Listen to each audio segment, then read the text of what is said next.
Le but de cette vidéo, c'est que je t'explique comment trouver le besoin caché derrière l'émotion pour que tu puisses t'apaiser toi-même et plus trop subir. Alors le premier truc à faire, ça va être d'identifier que tu sens un truc désagréable.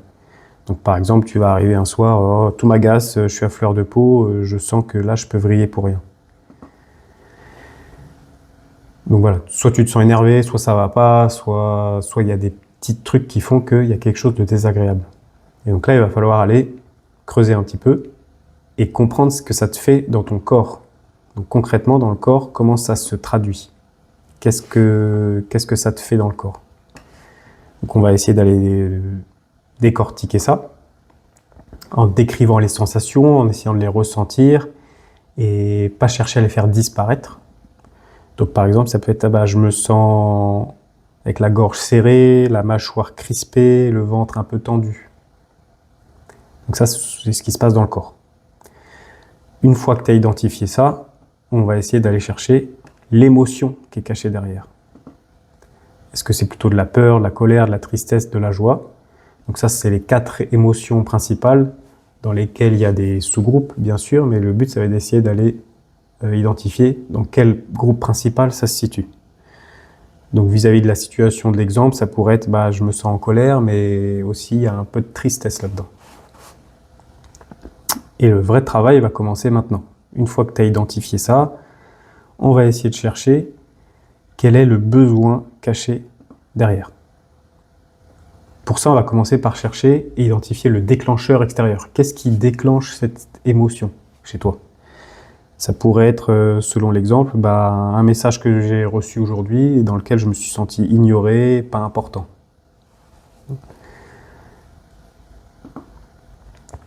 Et maintenant, ça va être le cœur du travail. Quel est le besoin qui est caché derrière ça? Et ça, c'est un besoin qui est propre à toi, qui est intérieur, on va dire. Et pour pouvoir le trouver, tu peux te poser plusieurs types de questions.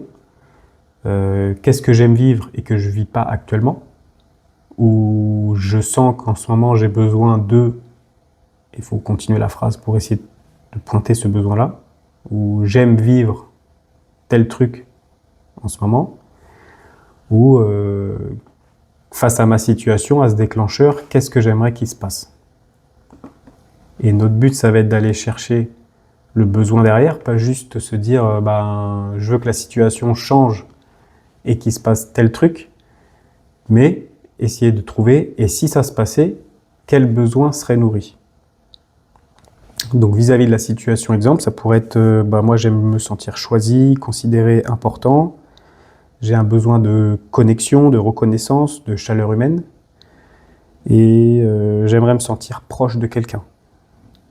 Et donc là, on va identifier les besoins de lien et de connexion. Pour ça, il y a des tableaux de besoins principaux qui existent. N'hésite pas à me contacter si tu veux avoir ce tableau pour pouvoir pointer plus précisément ce besoin. Et une fois que tu l'as pointé, ce besoin, maintenant, on va essayer de trouver comment l'apaiser. Et comment l'apaiser soi-même. Et il y a 4 méthodes, on va dire. La première, c'est de faire une plongée émotionnelle. Ça va être essayer de se plonger dans un souvenir dans lequel ce besoin qu'on a exprimé, il est comblé. Et donc, on va essayer d'aller ressentir ce que ça nous fait quand ce besoin est comblé vis-à-vis de ce souvenir. La deuxième technique, c'est de mettre en place une nouvelle habitude qui va pouvoir participer à diffuser ce besoin non comblé petit à petit. Par exemple, avec ce besoin de lien, de connexion qu'on a dans notre exemple, ça pourrait être prendre l'habitude d'écrire à quelqu'un tous les jours et plus essayer de me balader en nature pour avoir cette connexion avec la nature qui va combler ce besoin de connexion. Donc nous, on a identifié le besoin de connexion et ce n'est pas forcément le besoin de connexion avec quelqu'un, c'est un besoin plus général. La troisième technique, ça va être de faire quelque chose qui permet de vivre l'état qu'on souhaite quasiment instantanément. Donc, par exemple, si j'ai besoin de lien et de connexion, je pourrais me dire je vais aller faire du sport, un sport d'équipe, un sport collectif dans lequel il y a besoin de lien, il y a de la connexion, il y a des échanges. Et peut-être que ça va suffire à combler un peu ce besoin qu'on a identifié.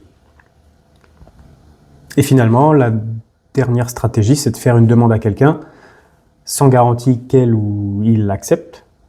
Mais en fait, c'est pas trop grave parce que à partir du moment où on a identifié ce besoin, ça apporte de la clarté et cette clarté soulage énormément. Donc là, on va pouvoir juste demander à quelqu'un, faire une demande. Donc ça, c'est les grandes étapes qu'il faut que tu essayes de mettre en place quand tu as une émotion qui est présente pour aller chercher le message qu'il y a derrière, quel est le besoin caché derrière ça, pour pas juste s'arrêter sur la situation en elle-même, mais comprendre ce qu'il y a derrière. Si jamais tu galères un peu à faire ça et que tu as besoin d'aide, c'est ce que je fais en partie avec mes clients dans l'accompagnement que je propose. C'est un accompagnement individuel sur lequel on travaille sur ta situation en toi particulièrement et je t'apporte des outils spécifiques, concrets, pragmatiques à mettre en place tous les jours et notamment pour faire ce travail-là de compréhension de l'émotion et la régulation. Donc si tu veux qu'on discute de ta situation à toi en particulier, tu peux cliquer sur le lien qui est en description, ça te permettra de prendre un rendez-vous avec moi directement, qui est gratuit, qui dure 30 minutes et dans lequel on va pouvoir parler de ta situation concrètement. Je vais pouvoir t'apporter quelques clés et ça va pouvoir t'apporter de la clarté vis-à-vis de ta situation.